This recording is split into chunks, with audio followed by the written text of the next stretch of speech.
네, 미국의 경제 지표가 좀 개선이 되고 있고 또 실적도 잘 나오게 되면서 미국의 분위기가 좀 바뀐 건가라는 생각도 듭니다. 자, 심층적인 시각 한번 나눠보도록 하죠. 김한진 KTB 투자증권 수석연구위원 자리하셨습니다. 안녕하세요. 안녕하십니까. 안녕하십니까. 네. 지난주에 미국에서 이제 소매 판매가 예상보다 더 잘 나오면서 이제 스태그플레이션 우려가 조금 완화되고 이제 리플레이션 쪽으로 가는 게 아닌가라는 시각이 나오더라고요. 어떻게 보셨나요? 네, 뭐 경제 지표 월간 발표 지표마다 전망이 달라질 수는 없는 거고요. 경제 지표는 잘 아시다시피 좀 추세를 관찰할 필요가 있겠습니다. 사실 스태그플레이션은 지속 가능한 경제 상황은 아니죠.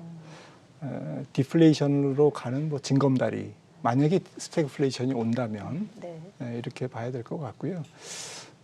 2007, 8년 경우에도 글로벌 금융위기가 왔습니다만 그때 스태그플레이션이 유가가 배럴당 140불 정도까지 폭등하면서 일시적으로 스태그가 왔습니다. 그 당시에는 이제 경기 침체로 이어졌죠. 그래서 저희들이 볼 때는 약간의 스태그플레이션 성향이 있긴 하지만 스태그는 아닌 것 같고요. 스태그는 말 그대로 경기 침체해야 되는데 성장률이 너무 좋습니다. 그리고 지금 기저효과 때문에 베이스 효과 때문에 GDP 증가율이라든지 기업 이익 증가율이 좀 둔화되는 것이지 이거를 둔화라고 보기엔 좀 어렵거든요. 정상화 국면이라고 보고요. 이 정상화 국면 속에서 이제 물가가 어느 정도 정상적인 물가 수준으로 회귀하느냐 이게 검증 기간이 내년 중반까지라고 보고 있고요. 내년 중반 이후에 이 물가 상승을 못 이기고 글로벌 경제가 다시 또 주저앉으면 스태그를 잠깐 거쳐서 디플레이션, 경기 침체로 가는 것이고 그렇지 않고 이거를 딛고 내년 중후반부터 좀 건강한 인플레이션 환경과 중물가, 중성장 국면으로 간다면 전 세계 경제는 내년을 거쳐서 후년까지도 저는 확장할 가능성이 보다 높다고 생각합니다. 근데 이제 인플레이션이 계속 이제 영향을 미치게 된다면 연준에서 더 긴축을 강하게 할 가능성도 있잖아요. 그에 따른 또 영향도 좀 시장에서 우려하고 있는 것도 있을 것 같고 또 반면에 경기 회복과 이제 유동성이 계속 지속된다면 전반적으로 좋아질 것이다라고 그냥 긍정적으로 보는 측면이 있는 것 같아요. 이 두 가지에서는 좀 어떻게 봐야 될까요? 네, 지적해 주셨듯이 좀 문제는 경기가 계속 좋아지고 물가가 좀 기준선 이상을 유지하면 말씀 주셨듯이 이제 연준의 통화 긴축은 빨라질 수밖에 없죠. 통화 정책도 역시 정상화 국면으로 지금 들어가고 있다라고 진단하고 있고요. 그런 측면에서는 11월부터 테이퍼링이 진행될 것 같고요. 늦어도 12월. 그리고 문제는 이제 내년 중반에 테이퍼링이 끝난 다음에 종료한 다음에 바로 금리 인상을 저는 할 것 같습니다. 그래서 큰 인터벌이 없을 가능성이 높고요. 그만큼 내년도 경제는 조금 괜찮다라고 진단하고 있고 따라서 연준도 약간 그 긴축 정책을 조금 지각하고 있거든요. 이 지각생 연준이 조금 바빠지겠다 내년엔 그렇게 생각하고 있습니다. 네. 앞에서 미국의 소매 판매가 이제 예상보다 당초 전망치보다 이제 상승해서 0.7%로 이렇게 상승을 해서 4분기에도 경기 수요가 어느 정도 경제적인 수요 측면에서는 긍정적이지 않느냐라고 보고 있는데 또 일부에서는 그래요. 이 신용카드 지출이 많이 늘어난 거는 맞는데 이게 지금 경제 상황이 이렇다 보니 물가가 앞으로 오를 거를 대비해서 선물도 미리 사놓고 사전 구매를 한 덕분이지 4분기 경기는 그렇게 좋지 않을 수도 있다. 조금 이렇게 비관적으로 보는 측면도 있어서 바이든 대통령이 생각하고 있는 이 크리스마스의 대란 문제, 그러니까 지금 물류도 지금 LA 항구에 꽉 차 있지 않습니까? 이런 것들을 풀어나가는 게 상당히 중요해 보일 것 같은데 어떤 최근 소식 나온 게 있습니까? 이 부분에서? 네, 좀 오락가락하죠. 사실은 물류 대란 말씀하셨듯이 조금 불확실성 그 자체고요. 코로나19가 몰고 온 여러 가지 공급 병목, 물류 병목 이런 현상들이 아직까지는 조금 불확실성으로 남아 있고요. 네. 특히나 물동량이 이동이 많은 지금 이번 4분기 중에 여러 가지 좀 원활해 보이지는 않습니다. 그리고 곳곳에 좀 이동 지표와 관련된 이러한 그 디테일한 지표들이 좀 들쭉날쭉한 이제 그런 양상을 보이고 있어서 이런 부분들이 뭐 생각보다는 경제 활동을 좀 원활하게 하지 않을 수도 있을 가능성이 있고요. 네.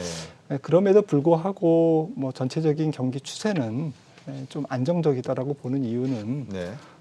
사실 이제 10월부터는 이제 그 실업 수당 추가 지원도 네. 이제 끊기지 않습니까? 네. 그리고 뭐 미국 같은 경우에 이제 코로나19에서 이제 좀 완연히 벗어나는 리오프닝 경제로 지금 성큼 다가서고 있고요. 네.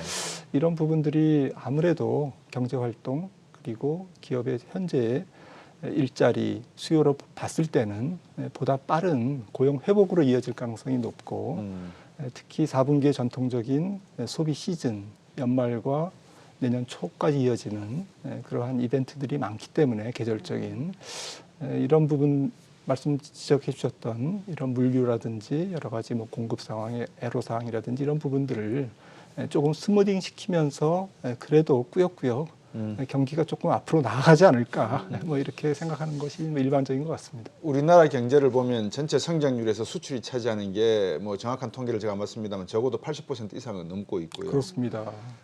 대부분 수출이 이제 중국으로 갔다가 또 미국으로 가는 우회 수출 부분이 있고 그러면 미국과 중국의 어떤 성장률을 자세히 들여다보면 우리의 경제 성장도 4분기는 어떻게 될 것이다 짐작이 갈 수가 있는데 어떻습니까? 지금 우리나라 경제만 놓고 보면 이 긍정과 부정이 다 지금 혼재하고 있거든요. 그렇습니다. 말씀해 주신 부정적인 측면이 있는가 하면 또 긍정적인 측면도 있어서 결국 미국과 중국 경제가 제대로만 가야지 우리 경제도 팽팽히 펴진다.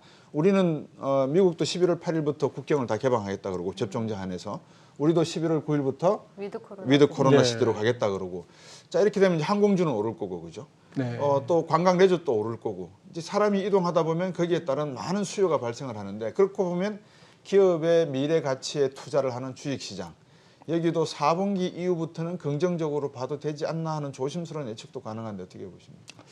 네, 뭐 다 맞는 말씀인데 문제는 좀 미리 올랐다는 거. 네, 리오프닝과 관련된 주식들이 뭐 좀 뭐 종목마다 다르겠습니다만 밸류에이션 차이가 있겠습니다만 전반적으로 좀 싼 맛은 없다라는 것에 대해서는 아마 대부분 동의하실 겁니다. 그런 상황에서 사실은 뭐 주식시장이 말씀 주셨듯이 좀 미래를 앞당겨서 반영하는 그런 그 속성상 이미 주식시장의 시선은 뭐 내년 상반기 정도에 가시지 않을까 저는 이제 그렇게 생각하고 있고요. 그러니까 지금 연말까지의 리오프닝 경제 그리고 또 뭐 좀 부정적인 측면에서는 뭐 중국의 GDP가 방금 나왔습니다만 4.9% 전년 동분기 대비 이런 부분도 4분기에는 뭐 4%대 초반까지도 떨어질 수 있거든요. 네. 아무래도 수출에 의존하는 한국 경제 입장에서는 전반적으로 4분기 지표가 그렇게 썩 좋지 않게 나올 수 있겠습니다. 하지만 이 또한 뭐 주식시장이 좀 거의 좀 완벽하지는 않겠지만 거의 다 프라이싱하고 있는 것이 아닌가라고 생각을 하고 있고요. 네. 문제는 좀 뭐 전체적인 매크로 상황이 아주 고약하게 흘러가지는 않는 상황이지만 반대로 좀 서프라이즈한 맛은 없을 가능성이 있거든요. 기대치 이상을 조금 뭐 기업 실적이라든지 그렇죠. 경제 지표가 보여줘야 되는데 이런 맛은 없기 때문에 주가가 조금 교착 상태. 뭐 쉽게 말씀드리면 뭐 박스권 레인지에 갇혀 있을 가능성이 좀 높은 4분기가 아닌가 그렇게 생각을 합니다. 네, 미국 시장 같은 경우는 뭐 사상 최고치에서 크게 벗어나지는 않는 모습이지만 우리 시장은 그래도 좀 조정이 있지 않았습니까? 우리 시장은 좀 어떻게 판단하고 계신가요? 네, 한국 증시가 아무래도 좀 뭐 해외 증시랑 뭐 무관하게 갈 수는 없는데 지금 유동성이나 경기 확장의 어떤 중장기 추세로 보면 뭐 좀 뭐 그런 대로 한국 증시가 올라갈 여력이 있겠습니다만 지금 말씀 나눈 바와 같이 조금 뭐 이렇게 이벤트, 모멘텀, 뭐 약간 성장에 좀 기대치가 높아지는 이런 측면들이 조금 툭툭 튀어나와줘야 되는데 네. 주시장을 좀 설레게 만들어야 되는데 이런 부분들이 뭐 지금 3분기 이어서 4분기 기업 실적에서도 그렇게 크게 나타날 가능성이 없기 때문에 한국 시장이 3,000포인트 안에서 내외에서 조금 등락을 엇갈리고 변동성을 좀 키워나가는 그런 상황이 될 것 같습니다. 그러니까 지난주에 삼성전자가 잠깐 7만 전자를 좀 회복을 하면서 좀 희망이 있었는데 다시 오늘 또 하루 만에 7만 원 밑으로 내려왔습니다. 근데 삼성전자의 주가가 좀 그래도 코스피 지수와 연관이 많이 되어 있기 때문에 사람들이 관심이 많은 것 같은데 삼성전자 전망 좀 어떻게 보고 계신가요? 네, 뭐 내년도를 바라보면 결국 이번 4분기와 내년 1분기 사이에 좀 편안하게 살 수 있는 뭐 기회가 아닌가 저는 뭐 개인적으로 그렇게 생각하고 있고요. 뭐 삼성전자를 깊게 분석하는 애널리스트는 아닙니다만 뭐 톱다운 아이디어에서 생각한다면 어쨌거나 2022년 새해도 글로벌 경제는 뭐 IT, 테크 이런 쪽이 주도하고 주도한다라는 의미는 소비도 그런 쪽에서 이루어지고 또 기업의 투자도 그런 쪽에서 견인될 가능성이 높기 때문에 어쨌든 현재 뭐 성장 산업의 쌀이라고 할 수 있는 핵심 부품인 반도체가 거꾸로 가면서 내년도 경제가 앞으로 갈 수는 없거든요.